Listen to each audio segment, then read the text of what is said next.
기독교인으로 살아가는 것은 여전히 매력적인가? 라는 질문이에요.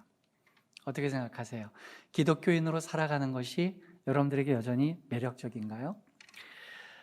최근 우리 기독교는 굉장히 많은 비난을 당하고 있습니다.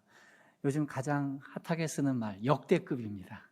역대급으로 비난을 당하고 있는데요. 사회 내에서의 기독교의 영향력은 긍정을 바라기보다는 이제는 부정적인 것들이 더 많이 지배하고 있어요. 자, 이런 시점에서 질문을 던져보는 거예요. 우리가 이런 시대 속에서, 이런 땅에서 기독교인으로 사는 것이 과연 매력적인가? 만약 그렇지 않다고 여긴다면 왜 그런 건가? 아마 여기에 그렇지 않다고 대답하는 분들이 이 자리에 안 계시겠죠? 안 오셨을 거예요. 그런데 오늘 여기 오신 분들 중에 간혹 이렇게 생각하는 분이 계실지 모르겠어요. 적극적으로 기독교에 실증냈다고 고백하지는 못하겠지만, 그렇다고 또 기독교가 잘하는 게 뭐냐라고 얘기할 때, 또 장점이 뭐냐고 할 때 굳이 이렇게 언급할 것도 별로 없어 보입니다. 이렇게 생각하는 분들이 여기 계실지 모르겠습니다. 그 왜 나오고 계십니까? 라고 물어보면 그냥 오랫동안 루틴에 의해서 이 자리를 채우고 있습니다 라고 생각하는 분들이 계시지 않을까요? 그 왜 그렇게 생각하는 걸까? 정말 매력이 없는 걸까? 저는 이 질문에 대한 답을 오늘 본문에서 찾습니다. 그래서 첫 번째 교훈을 이렇게 정하고 싶어요. 기독교는 원래부터 매력적으로 보이지 않는 겉모습을 갖는 게 정상입니다. 다시 한번, 기독교는 매력적으로 보이지 않아야 정상입니다. 여러분, 오늘 이 본문이 제일 첫 번째 강조하는 바가 바로 이거예요. 겉으로 보기에는 별 볼 일 없는 것이 그 안에 보화가 숨겨져 있다는 거죠. 그러면 숨겨져 있는 걸 보는 게 아닙니다. 사람들은 숨겨지지 않은 겉모습을 보게 되죠. 그 겉모습은 무가치하고 인생을 투자하거나 가치를 투자할 전혀 이유를 찾지 못하는 겁니다. 그게 천국이에요. 그러다 보니까 이 첫 번째 질문에 대한 답은 쉽게 찾을 수 있죠. 기독교는요, 세상 사람들이나 보통 사람들이 볼 때 그거 왜 믿어? 그거 왜 선택해? 거기에 왜 에너지와 시간과 열정을 투자해? 그거 어리석은 거야. 그건 무가치한 거야. 그건 의미 없는 거야 라고 얘기할 때가 오히려 성경적이라는 거예요. 제가 이제 요즘에 그 기독교 역사를 굉장히 공부를 많이 하고 있어요. 제가 한 30년 정도, 만 30년 넘게 목회를 했거든요. 지난 목회를 좀 되돌아보니까 기독교 역사에 대해서 상대적으로 조금 약했다라고 생각해서 좀 시간이 많이 있을 때 공부를 좀 해야 되겠다 해서 기독교 역사를 아주 자세하게 골똘히 연구를 하고 있어요. 그러다 보니까 한 가지 중요한 특징을 하나 발견하게 돼요. 기독교는 2000년 역사상 수많은 도전을 받아왔습니다. 그러면 거기에 대해서 기독교는 응전을 해왔어요. 그래서 각 상황마다 역사의 모퉁이마다 그 이벤트들은 다 다양합니다. 그런데 그 수많은 이벤트들을 관통하는 한 가지 일정한 패턴이 있어요. 그게 뭔지 아십니까? 기독교가요, 주변 사람들이나 세상으로부터 매력적으로 보일 때는 한결같이 타락했습니다. 예. 모든 사람들에게 매력적으로 보일 때는 어떤 일이 일어날까요? 교회가 좋은 곳이야, 또 기독교가 매력적이야 라고 느끼면 누가 다가올까요? 불손한 의도를 가지고 있는 사람들이 교회 내로, 기독교 내로 접근해 옵니다. 그리고 그 사람들이 몰려오기 시작하면 교회는 그것 때문에 흥분을 합니다. 그런 사람들을 모아다 보니까 불손한 의도를 가진 사람들이 어느덧 교회와 기독교를 장악하게 돼요. 그러면 그 교회에서 실력을 행사하기 시작하죠. 그러면 교회는 본질을 떠나서 비본질적인 것이나 그들의 사유의 장으로 그렇게 유린당하게 되는 것입니다. 그런가 하면 정반대의 경우도 있죠. 기독교가 세상으로부터 이상의 여김을 당해요. 그거 뭐하는 집단이야? 그거 회개망측한 집단이야. 여기까지는 그래도 견딜만 해요. 기독교 왜 믿어? 그러면서 비난이 오기 시작합니다. 이렇게 그렇게 무가치한 거에 왜 그렇게 인생과 목숨을 바쳐? 심지어 권력이나 또 어떤 집단이나 특정 어떤 세력들에 의해서 기독교가 극심한 박해를 당하게 됩니다. 이럴 때는 어떤 패턴이 일어날까요? 기독교는 순수해졌습니다. 기독교는 더 기독교다워졌어요. 왜 그럴까요? 기독교가 박해를 당하고 비난을 당할 때 가장 먼저 도망치는 사람들이 불손한 사람들이 도망을 쳐요. 자기의 의도와 사욕에 가득한 사람들, 불손한 의도를 가지고 기독교에 들어왔던 사람들이 제일 먼저 빠져나갑니다. 왜냐하면 내게 이익이 되지 않거든요. 그러다 보니 불손한 사람들이 계속 교회 밖으로, 기독교 밖으로 나아가게 되고, 계속 마지막까지 남아있는 사람은 누구일까요? 기독교의 본질에 대해서 이해하고 있는 사람들만 남게 돼요. 세상은 그들을 머저리라 그러죠. 바보라 그러죠. 그러나 그들은 기독교의 본질을 아는 사람들이에요. 그때 교회는 건강해지고요, 순수해졌습니다.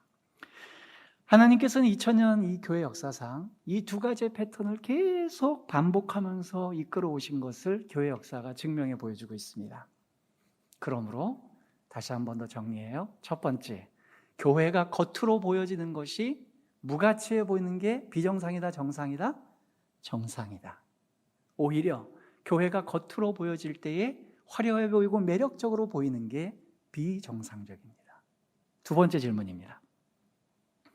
그럼 교회가 감추고 있는 비밀이 뭘까요? 교회는 뭘 감추고 있어야 됩니까? 오늘 본문에서 답이 나와요. 감추어진 보화가 뭐예요? 천국이에요. 틀릴까 봐 조심하지 마시고요. 틀릴 때 대답하는 용기가 있을 때 하나님이 그 사람들에게 더 반응을 잘 하시겠죠? 여러분, 기독교가 감추고 있어야 될 보물은 오늘 본문이 그러잖아요. 천국은 마치 감추인 보화와 같으니 라고 말씀하셨어요. 자, 그러면 질문해 봅니다. 교회는, 기독교는 천국을 감춰야 됩니까? 드러내야 됩니까?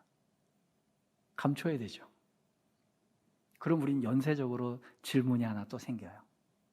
오늘날의 교회는 천국을 감추고 있는가? 드러내고 있는가? 여기서 띵 하죠. 여러분 보세요. 제가 어떤 특정한 어떤 그 구문이나 어떤 특정한 방식으로 전도하는 분들을 폄하하기 위해서 이 말을 하는 게 아니에요. 우리가 기독교의 본질을 조금 더 이해하자는 측면에서 말씀드리는 겁니다. 기독교 하면 제일 먼저 생각나는 슬로건이 딱 있어요. 예수 천다, 마귀지요. 그 다음에 또 뭐죠? 예수님 믿고 어디 가세요? 천국 가세요. 자, 이거는 보물을 감추는 겁니까? 보물을 드러내는 겁니까? 보물을 홍보하고 있어요. 홍보한다고 해서 홍보가 되면 다행인데 홍보가 또 안 돼요. 자, 이걸 여러분들이 쉽게 이해해 볼게요. 제가 이렇게 생각하는 거예요. 제가 다이아몬드 원석을 갖고 있는데 제가 판단할 때 수십억짜리야. 그래서 사람들한테 얘기해요. 저는 수십억짜리 다이아몬드 원석을 갖고 있습니다라고 막 소문을 내요. 사람들에게 자랑을 해요. 그럴 때 예견되는 반응이 극단적으로 두 가지겠죠. 어디 봐 어디 봐 하면서 몰려드는 경우가 있겠고, 네가 가져봐야 뭘 갖고 있겠어. 큐빅이나 하나 갖고 있겠지. 이런 반응으로 양분될 수 있겠죠. 근데 시간이 지날수록 제 자랑이 아무 의미가 없고 주변 사람들이 제 주위에 몰려들지가 않아요.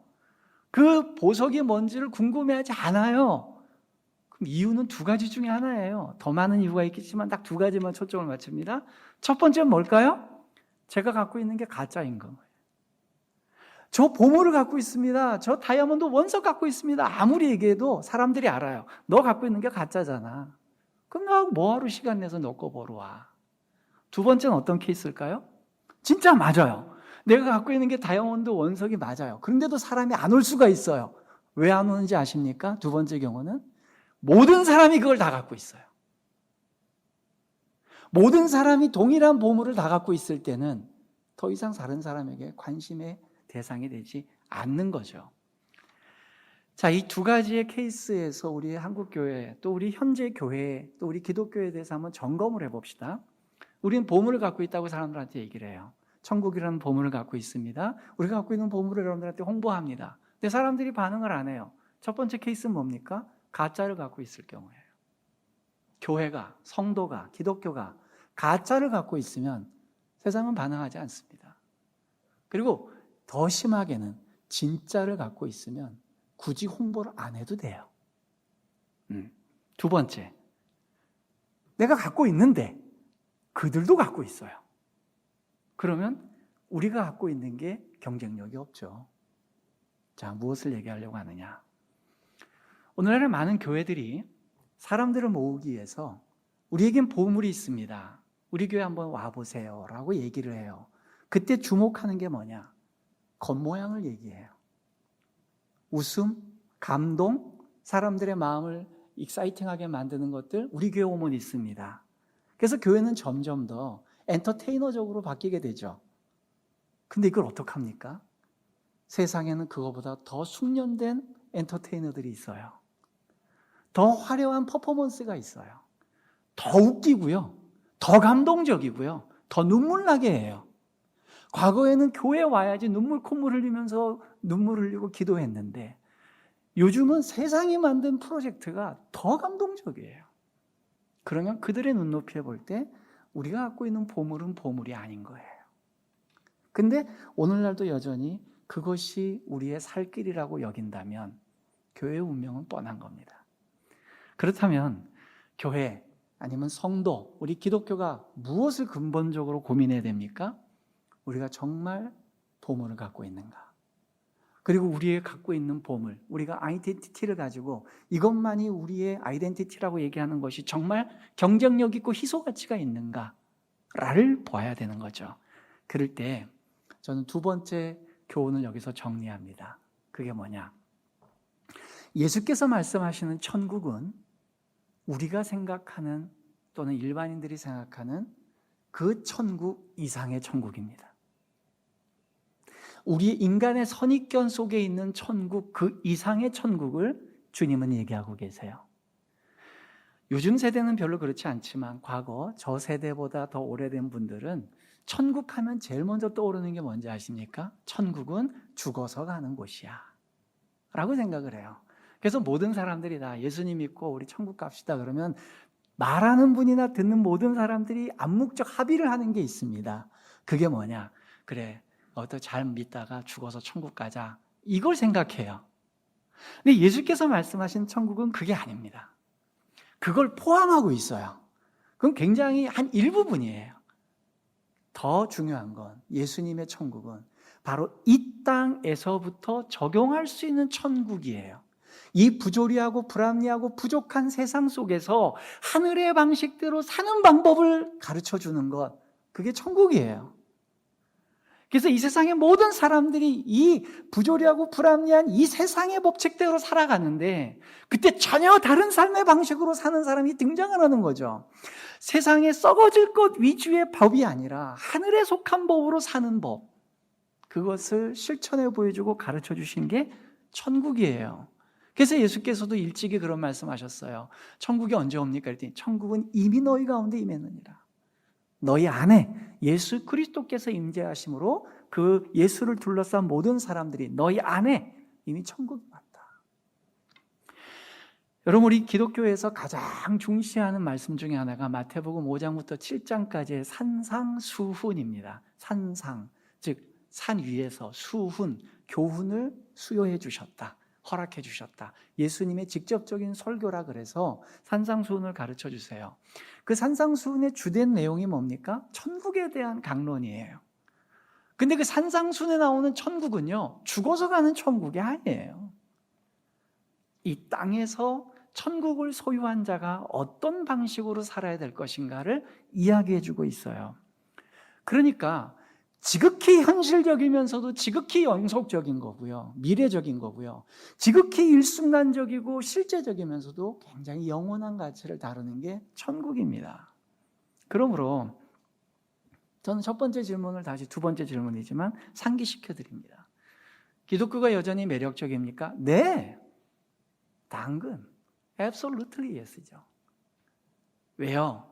세상이 판단할 수 없는, 그들이 전혀 가늠할 수 없는 하늘에 속한 자의 법을 따라 살고 있기에 그들의 눈높이에는 자신들이 갖고 있는 잣대와 기준으로 평가하고 재단을 하는데 도저히 거기서 측량이 되지 않는 사람이 등장하는 거예요.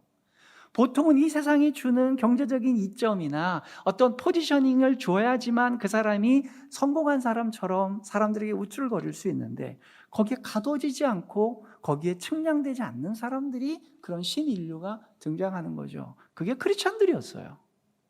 근데 오늘날은 크리스찬들이 그런 걸로 재단되지 않고요. 세상의 기준으로 여전히 재단되고 거기에 상대적 빈곤감을 느끼고 있다는 거예요. 세 번째 질문입니다.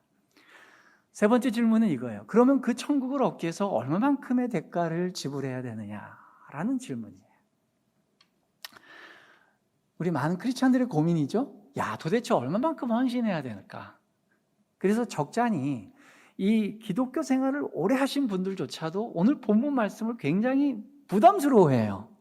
왜냐하면 그 천국을 얻기 위해서는 자기의 전 재산을 팔아야 된다 그러니까 그분들이 부담스러워해요. 그 부담스러워하는 이유가 뭐죠? 그럼 내가 평생 동안 그 못 먹고 못 입고 그렇게 모아놨던 모든 재산과 내가 그 수많이 사용했던 기회비용들을 다 집산시켰던 현재 내 모습, 모든 내 소유와 내 모든 존재를 다 포기하지만 주님 앞에 천국을 수여받을 수 있는 것인가? 그래서 사람들이 부담스러워해요. 설교자인 제가 단언하건대요. 저는 성경 말씀 중에 오늘 말씀처럼 우리의 마음을 편안하게 하는 게 없다고 생각합니다. 오늘 말씀처럼 헌신이나 희생을 가장 최소화시키는 말씀이 없다고 생각해요. 왜 그러냐? 이 본문을 오해하고 있기 때문에 그래요. 자, 이제 저와 여러분들이 함께 주님이 말씀하셨던 이 본문의 의미를 제대로 이해하게 되면 아마 속이 제일 편해지실 거예요. 자, 그러면 세 번째 교훈, 질문을 드렸으니까 세 번째 교훈을 한번 제가 정리해 드릴게요. 보물이 감춰져 있는 땅을 사는 것은 지극히 당연하다. 동의됩니까? 높은 가치를 갖고 있는 땅을 사는 건 지극히 당연한 일이에요. 그건 헌신과 희생이 아니에요. 투자적 관점에서도 굉장히 맞는 거예요. 자, 오늘 본문 말씀을 현대 버전으로 제가 예수님께 양해를 구하고 여러분들 눈높이에 맞는 걸로 한번 제가 제 각색을 해서 한번 소개해 드리겠습니다. 자, 어떤 부자가 있습니다. 부호가 있는데 이 사람은 자산이 100조 원이에요. 여러분 100조 원이면 웬만한 국가의 1년 예산입니다. 100조 원을 갖고 있는 부자인데요. 이분이 갑자기 뭔 생각이 들었어요. 무슨 생각이 들었냐면 내가 돈이 많다 보니까 주변에 사람이 많은데 이 사람들 중에 내 말을 진짜 신뢰하는 사람이 누가 있을까 궁금해졌어요. 그래서 본인에게는 얼마 안 되는 푼돈이지만 일반인들에게는 굉장히 큰 돈을 투자해서 이걸 한번 실험해 보리라 생각한 거예요. 그래서 100조 원을 갖고 계신 분이 10억을 투자해서요. 그분에게도 10억은 뭐 큰 돈이겠지만 뭐 그렇게 크진 않다고 봐요. 그래서 10억을 투자해서 사람들의 진정성을 알아봐야 되겠다라고 생각한 거죠. 그래서 이렇게 얘기합니다. 내가 강원도의 어떤 야산에다가 현금 10억을 지하 50m 부분에다가 묻어놨다. 그러니까 내 주변에 있는 사람들 모이시오. 자, 이 10억을 누구든지 찾으면 저한테 줄 필요 없이 여러분들이 가지십시오.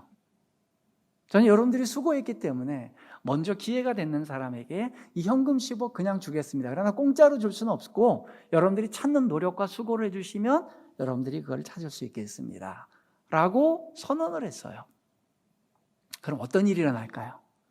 주변에 있는 사람들이 제일 먼저 막 뛰어나갑니다. 그래, 10억 빨리 찾자. 그럼 아마 이런 사람은 없을걸요? 서울에서 제일 가까운 강원도 땅부터 제일 먼 강원도 땅까지 순차적으로 하나씩 파보자. 이런 사람이 있을까요? 없을까요? 그거 없을 거예요. 여러분 같으면 어떻게 할 것 같아요? 우리 사장님이 어디다가 숨겼을까? 자기 나름대로 해석해 보겠죠. 사장님의 동선이 어디였고 사장님의 지인이 어느 동네에 살고 있고 사장님의 선산이나 사장님이 관계된 어떤 근거가 어디 있을까, 마치 탐정이 된 것처럼 사장님의 의중, 그분이 숨길 만한 곳을 본인 나름대로들 유추해 보겠죠. 그죠? 그래서 가장 가능성과 개연성이 높은 곳을 파볼 거예요. 정탐해 볼 거예요. 그 다음 단계는 어떤 일이 일어날까요? 한참 파고 또 시간과 에너지를 투자했는데도 보물이 쉽게 발견되지 않아요. 그럼 이런 증상이 나타납니다. 이거 10억 있는 거 맞아? 의심이 오죠. 이거 10억 없는 것 같은데? 그 다음 단계를 조금 더 지나가면 그 다음 어떤 단계가 올까요? 원망이 나옵니다. 이거 없는 것 같고 사람 골탕 먹이는 거 아니야? 가만히 보니까 이 사장이 우리 지금 엄한 데다가 지금 시간과 열정과 에너지와 비용 막 투자하게 해서 이 사람 가만히 보니까 신뢰성이 없는 사람이네요. 줄 거면 그냥 화끈하게 주든지. 뭐 숨겨놓고 이게 뭐 하는 거야. 그래서 나 시간만 허비했어. 마지막 극단적으로는 어떤 일이 날까요? 나 그 사람하고 연 끊을래. 뭐 사람이 그렇게 치사해. 주려면 딱 주지. 이렇게 해서 사장하고 등 돌리는 사람이 있을 거예요. 근데 어떤 사람이 그걸 발견을 했어요.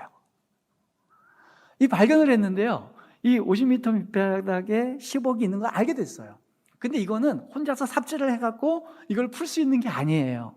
중장비를 데려다가 막 이걸 파야 돼요. 그러니까 티가 나. 그러면 주인의 허락 없이 파다가 이게 10억이 나오면 그게 누구께 됩니까? 주인께 되잖아요. 그러니까 이 사람이 순서는 이 땅을 먼저 사야 되겠다. 그래서 시세를 알아봤어요. 이 땅 주변에, 야산 주변에 시세가 얼마 될까 물어봤더니 한 7천만 원 된대요. 예산이. 근데 이 주인한테 찾아갔어요. 이 동네 산들이 한 7천만 원 된다는데 저한테 파시죠. 그랬더니 이 주인이 웬 서울 사람이 와서 땅 산다 그러니까 나 1억에 팔래요. 한 3천만 원 더 부른 거예요. 호가를. 근데 이 사람이 집에 와서 생각해 봤어요. 내 재산이 얼마인가 해서 은행 잔고를 검색을 해보니까요. 2천만 원뿐이 없네?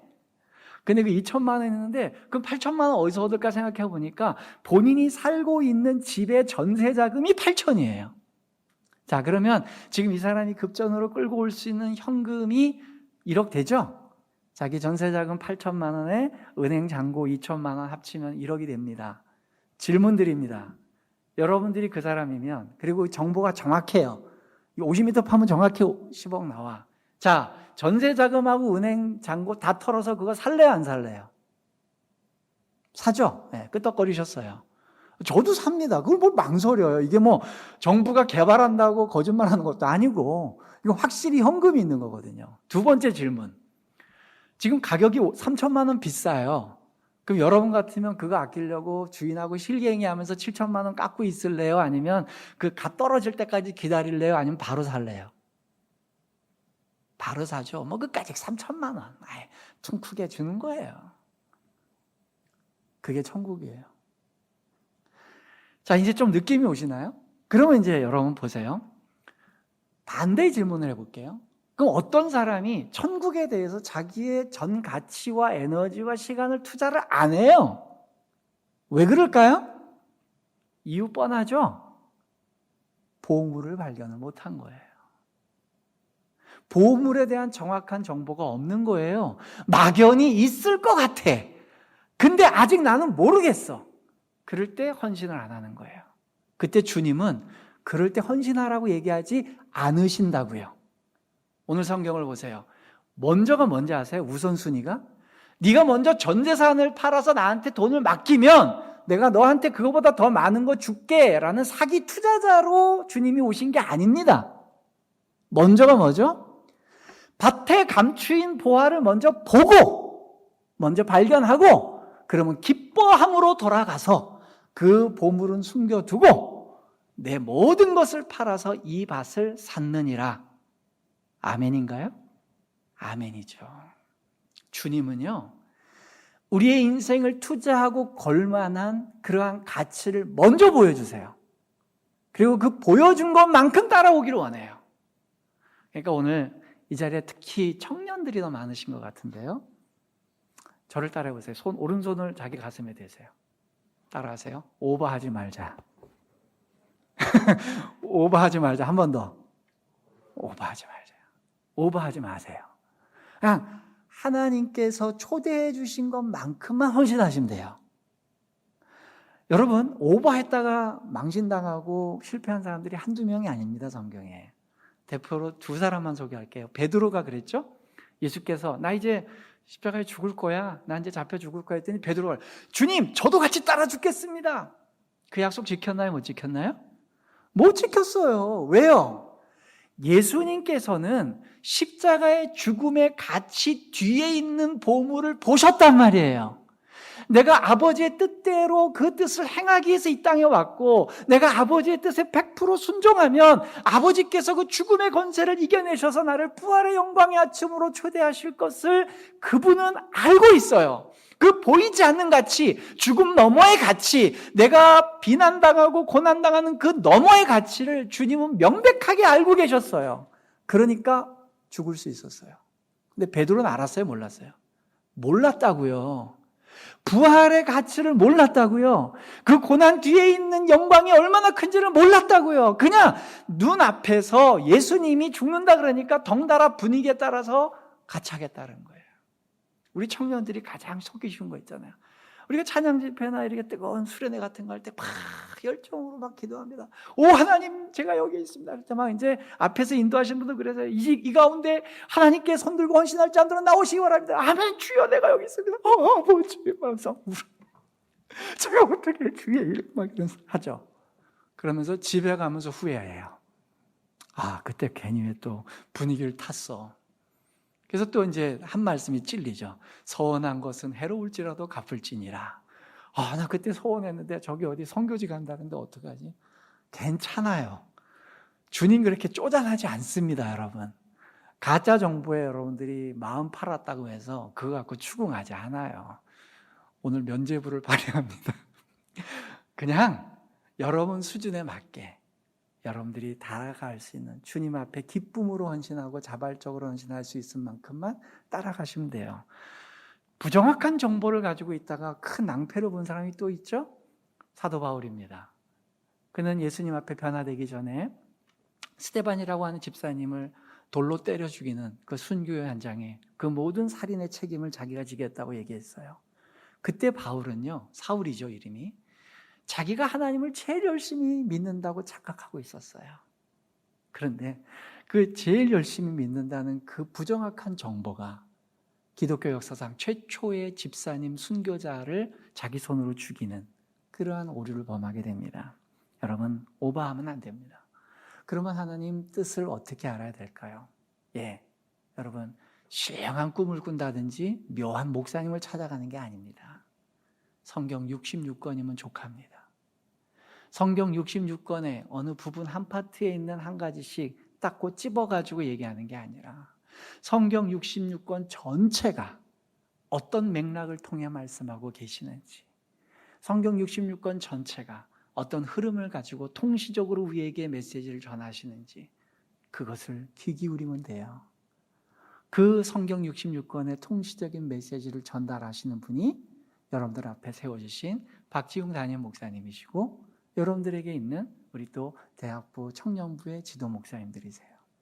그분들은 신학의 다양한 복합적인 신학적인 요소들을 공부하시고 여러분들에게 주관적이지 않게 2000년 역사 가운데서 이 본문이 어떻게 해석되어져 왔는지를 균형 있게 전달해 주시는 거예요.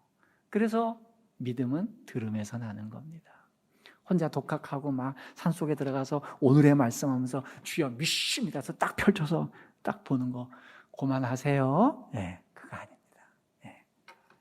그러다 보니까 우리의 텍스트는 성경 66권뿐이 없는 거죠. 자, 네 번째 질문입니다. 그러면 다음 질문이 이렇게 오늘 강사 목사님 굉장히 마음에 든다. 그러면 이제 앞으로 과격한 헌신을 할 필요가 없겠네. 그냥 내 수준대로 지금 현대대로 살면 되겠지. 이렇게 생각해요. 내가 이해된 것만큼 하면 되니까. 나 이제 더 이상 교회에서 뭐 하라도 안 할 거야. 그냥 나 내 수준대로 살 거야. 라고 생각하는 찰나에 주님께서 통시적으로 메시지를 주십니다. 아까 제가 그랬죠. 성경의 한 부분만 보지 말고 전체를 봐야 된다.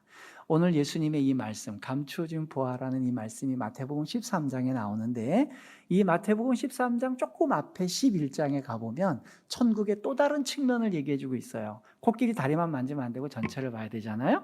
마태복음 11장 12절이에요. 마태복음 11장 12절 세례 요한의 때부터 지금까지 천국은 침노를 당하나니 침노하는 자는 빼앗느니라. 아멘. 천국은 감춰져 있는데요. 그 감춰져 있는 게 감나무에서 감 떨어질 때까지 기다리거나 그 어느 시점 되면 뽕 튀나와가지고 내 눈앞에 펼쳐지는 천국이 아니라는 거예요. 감춰져 있는데 누군가가 간절히 찾기를 원하면서 숨어 있다는 거예요. 여러분, 숨바꼭질을 하는 이유가 뭐죠? 영원히 나를 못 찾게 하기 위해서 숨바꼭질 하나요? 누군가가 찾아주기를 원하죠. 숨겨둔 것과 감춘 건 다른 거죠. 누군가가 찾기를 원해서 감춰둔 거예요. 그렇다면 이 천국은요, 감춰져 있다는 건 발견되기를 원한다는 거예요. 그래서 네 번째 우리는 이렇게 정리할 수 있어요. 예수님께서 소개하신 천국은요, 간절히 갈망하고 침노하는 자들의 천국이 될 겁니다. 그들의 보화예요. 주님은 성경 여러 군데서 이런 말씀을 가르쳐주고 있어요. 그래서 예수께서 천국을 감춰둔 보화라고 얘기한 데는 크게 두 가지의 의미가 담겨져 있다고 생각돼요. 첫 번째가 뭐냐? 아무나 우연히 발견되지 못하게 하는 게 감추는 거죠. 그죠? 기껏 감췄는데, 주님이 감췄는데 예수님이 전혀 예상하지 못한 아무나 와서 이거 보물이네? 그렇게 감출 뿐이 아니에요, 우리 주님은. 두 번째, 주님이 원하는 분, 주님이 목적하는 사람에게만 드러나도록 감추신 거 맞죠? 네, 이게 예수님의 방식이에요. 천국은요, 우리 기독교인들이 적극성을 가지고 천국의 정보에 다가가야 될 이유가 뭐냐? 이 보물은 감춰져 있는데요, 영원히 발견되지 못하도록 감춘 게 아닙니다. 누군가에겐 발견되도록 감춰두신 거예요. 대신 아무나 발견하지 못하게 감춰두신 거예요. 그래서 예수님의 제자들은 그 보물에 반응하고 적극성을 띠게 되는 것이죠. 그러다 보니까 모든 사람들이 보지 못하지만 예수님의 제자들은 발견할 수 있다면 그 이유는 뭐냐? 모든 사람들이 무가치하게 여기고 모든 사람이 필요 없고 불필요하다고 여기고 거기에 시간과 열정과 에너지를 왜 투자하냐고 할 때에 아닙니다, 주님. 전 그래도 주님 그 자리가 맞습니다. 거기가 제 자리입니다라고 얘기하는 그 사람에게 준다는 거예요. 그래서 마지막 다섯 번째 교훈이 자연스럽게 등장합니다. 마지막 다섯 번째, 오늘 여러분들하고 나눌 수 있는 말씀은 더 많은 게 있지만 시간 관계상 여기까지 얘기를 해요. 다섯 번째는 뭐냐? 그럼 감추어진 보물을 누가 얻을 수 있냐는 거예요. 누가 그 정보를 알 수 있을까요? 그것은, 질문합니다. 감추어진 보물을 찾을 수 있는 제일 빠르고 정확한 방법이 뭘까요? 누구한테 물어보면 돼요? 감추신 분한테 물어보면 돼요. 그죠? 감추신 분이 제일 정확하게 알고 있겠죠? 제가 아까 했던 현대적 예화를 다시 갖고 옵니다. 아까 그 100조 원의 부호가 10억을 감췄어요. 그럴 때 아마 10이면 10명, 100이면 99명이 다 뛰쳐나갈 거예요. 이제부터는 발견되는 사람이 먼저 가주십시오. 그러면 다 뛰쳐나갔어요. 근데 딱 한 사람이 안 가고 있네요. 그래서 부호가 그 사람한테 물어요. 아니, 자네는 왜 10억 찾으러 가지 않고 여기 있나?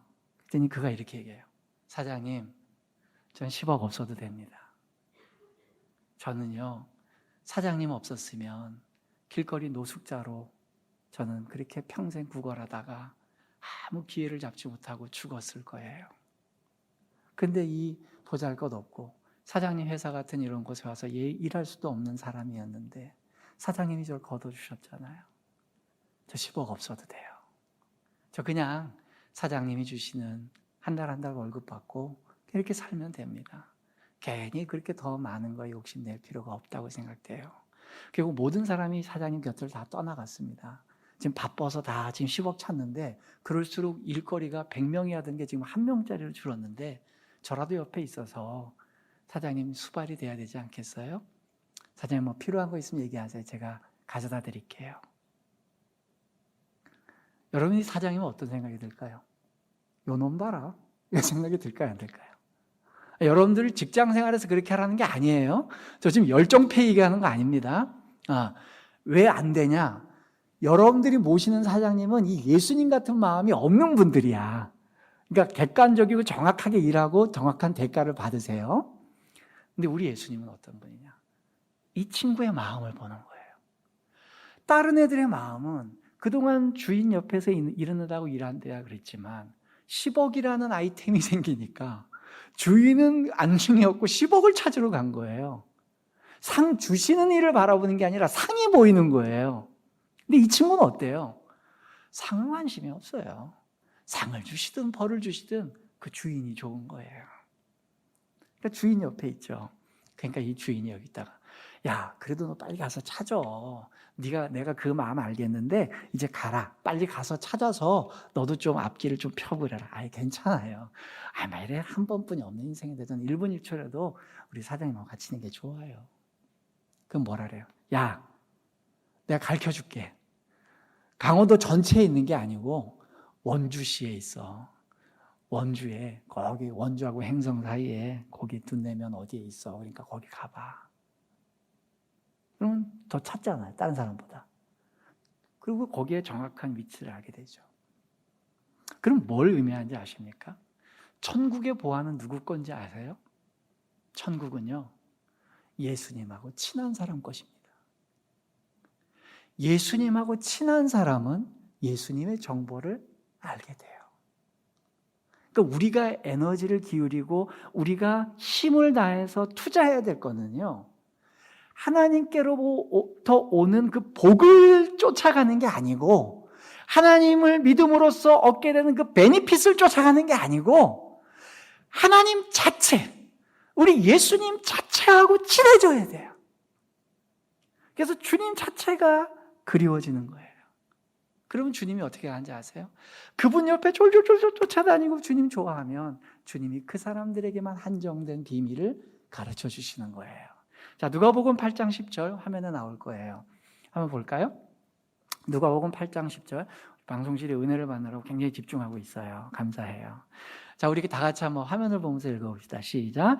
이르시되 하나님 나라의 비밀을 아는 것이 너희에게는 허락되었으나 다른 사람에게는 비유로 하나니 이는 그들로 보아도 보지 못하고 들어도 깨닫지 못하게 하려 함이라. 여기 보세요. 너희들에겐 허락됐는데 다른 사람들에게는 허락이 안 됐대요. 여기 너희는요, 예수님이랑 3년간 계속 같이 자고 같이 먹고 하는 예수님의 제자들이에요. 예수님이 직접 뽑은 사람들이에요. 예수님하고 친한 분들이에요. 그분들에겐 가르쳐주는데 그렇지 않은 사람들에게는 못 알아듣게 얘기한대요. 보기는 보아도 못 볼 거고 듣기는 들어도 못 들을 거고 그들이 깨닫지도 못하고 이해하지도 못할 거라는 거예요. 그래서 천국 비밀을 가르쳐준다고 모든 사람이 아멘하고 은혜 받는 게 아니에요. 어떤 사람들은 그게 못 알아듣기 때문에 힘들고 못 알아듣기 때문에 화가 나고 또 못 알아듣기 때문에 거기에서 분노가 일어나는 거예요. 그래서 천국의 비밀은요, 그 숨겨져 있는 사람들에게 가르쳐 주는 거예요. 그러다 보니까 우리 기독교인들이 가장 풀기 어려워하는 질문 중에 하나가 여기서 풀리죠. 그게 뭐냐면 마태복음 7장 22절 23절에 보면 우리를 굉장히 당혹시키는 말씀이 나오죠. 다시 한번 같이 한번 읽어볼까요? 그날에 많은 사람이 나더러 이르되 주여 주여 우리가 주의 이름으로 선지자 노릇하며 주의 이름으로 귀신을 쫓아내며 주의 이름으로 많은 권능을 행하지 아니하였나이까 하리니 그때 내가 그들에게 밝히 말하되 내가 너희를 도무지 알지 못하니 불법을 행하는 자들아 내게서 떠나가라 하리라. 굉장히 당황스러운 거예요. 자기 이름으로 한 게 아니에요. 내가 유명해지려고 한 게 또 아니고 주님의 이름으로 선지자 노릇하고 귀신 쫓아내고 권능을 행했어요. 우리 인생에 그런 거 한 번쯤이라도 왔으면 좋겠다. 그죠? 근데 그거 굉장한 일인데 명확한 건 주님이 우리가 어떤 일을 했거나 어떤 업적을 했다고 우리를 천국에 입성시키는 게 아닌 거죠. 그럼 천국의 입국 신사는 굉장히 심플합니다. 천국에 가면 입국 신사하는데 딱 심플해. 딱 하나예요. 그 답이 오늘 본문에 나와 있죠. 7장 23절 중간에 보면 그들에게 이렇게 얘기해요. 난 너희들을 몰라. 그럼 한 가지예요. 내가 어떤 일을 하고 얼마나 많은 퍼포먼스를 했고 얼마나 많은 업적을 했느냐가 전혀 중요하지 않고요. 주님이 아느냐가 중요해요. 주님이 아는 사람인가. 그럼 그걸로 좋게 해요. 나 걔 알아. 김상록이 나 걔 알아. 너 들어와. 그런데 그러면 또 하나 있죠. 이 땅에서 주님이 몰라도요, 주님의 이름으로 많은 활동을 할 수 있어요. 명의도용이라 그러죠. 명의도용. 그 사람의 이름으로 다른 사람이 다른 일을 하는 거예요. 충분히 가능합니다. 그러나 주님이 원치 않는 사람이면 주님이 모르는 사람이면 그건 별개의 문제예요. 그러다 보니까 뒤에 나오는 예육이 불법을 행하는 자들아 내게서 떠나가라. 여기 불법이 어느 나라 불법입니까? 대한민국 헌법인가요? 아니요. 예수님의 법이에요. 예수님을 믿는다는 것, 예수님을 신뢰한다는 것, 예수님의 법을 따른다는 게 뭡니까? 삶의 모든 선택의 순간마다 예수님이 선택했던 기준으로 선택하겠다는 것을 실천하는 게 예수님 믿는 거예요.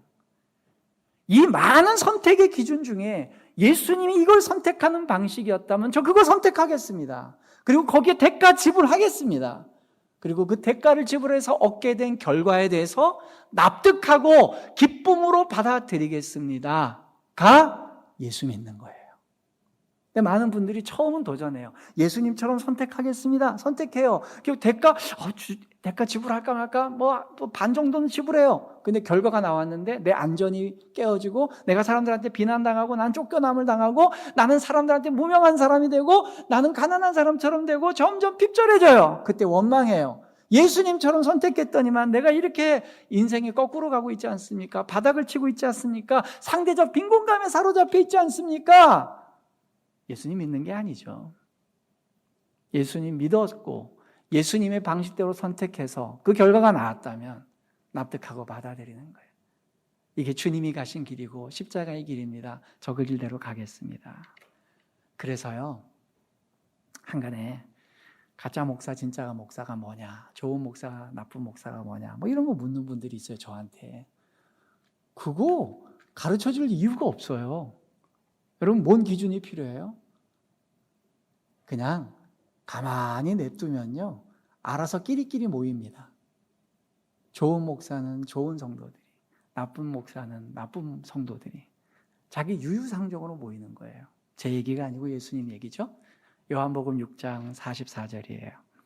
나를 보내신 아버지께서 이끌지 아니하시면 아무도 내게 올 수 없으니 오는 그를 내가 마지막 날에 다시 살리리라. 예수님께는 누가 가느냐?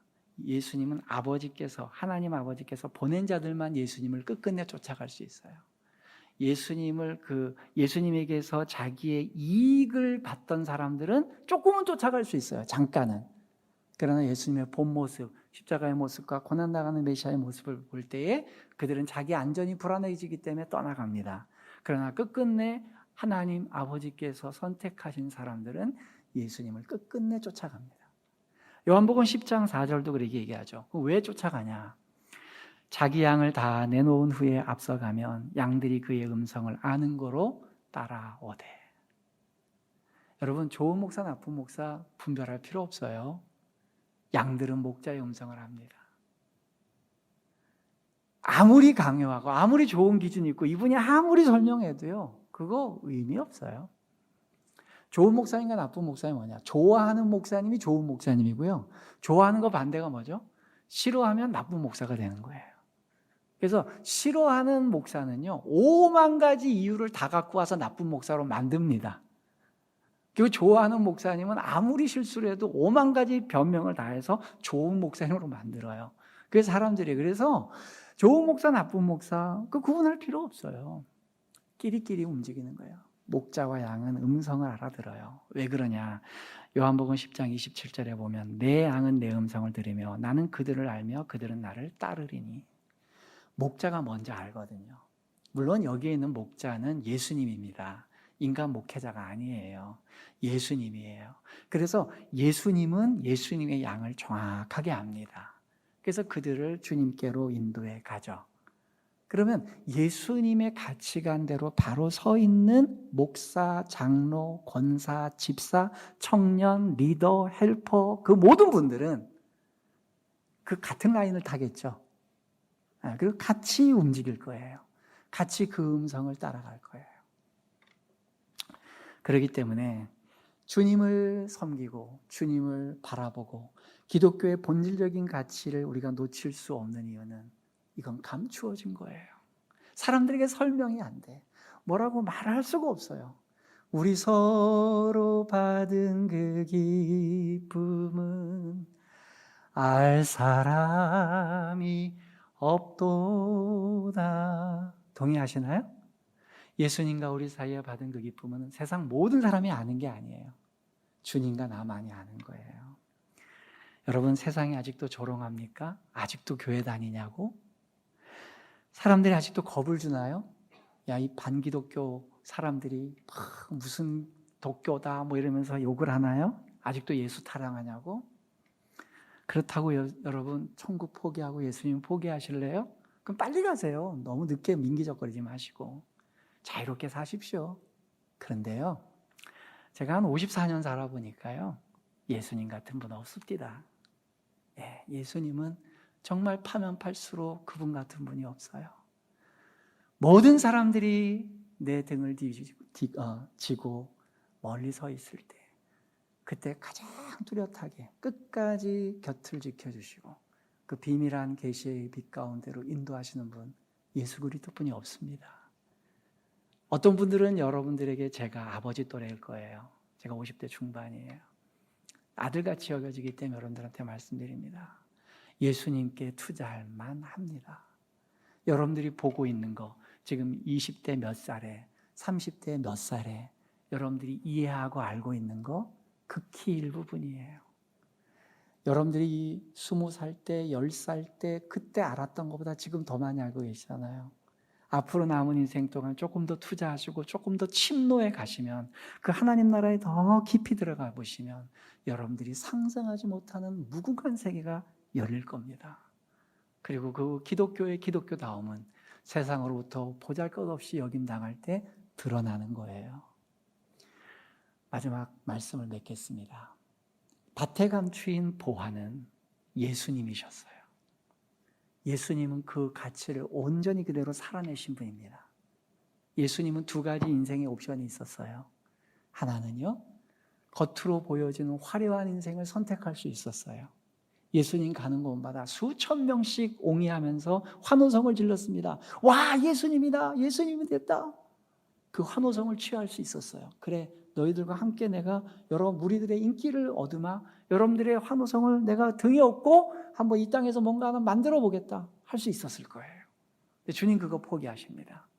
결국 사람들이 보기에 너무 비참하고 너무 배반당하고 너무 구차하고 자기 안전마저 보장할 수 없는 길로 가요. 그러다가 마지막 반에 그분이 들은 얘기가 뭐냐? 너는 구원자가 아니야. 넌 메시아가 아니야. 그것 때문에 왔는데 자기의 정체성이 부인되는 거잖아요. 사람들은요, 내 목숨이 없어지더라도 내가 살려고 했던 거, 내 정체성만큼은 살아있다면 그 생명 던질만 한 거예요. 독립투사들이 조국의 독립을 위한다면 내 목숨 하나 던지는 게 뭐가 부끄럽고 아쉽겠어요. 그러니까 자기 정체성을 붙잡으면 되는데 예수님의 그 사역의 정체성을 흔드는 거예요. 너 가짜야. 너 메시아가 될 수 없어. 너는 너 자신도 스스로 챙길 수 없는, 너의 안전도 보장하지 못하는 무능력한 인간이야 라고 얘기하는데, 주님은 그 인생을 선택해요.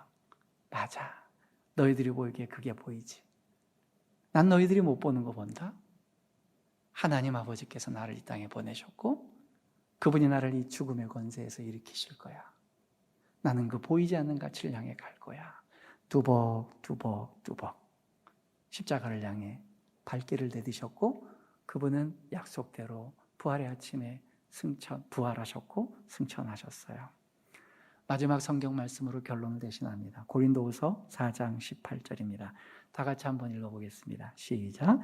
우리가 주목하는 것은 보이는 것이 아니요 보이지 않는 것이니 보이는 것은 잠깐이요 보이지 않는 것은 영원함이라. 기도하겠습니다.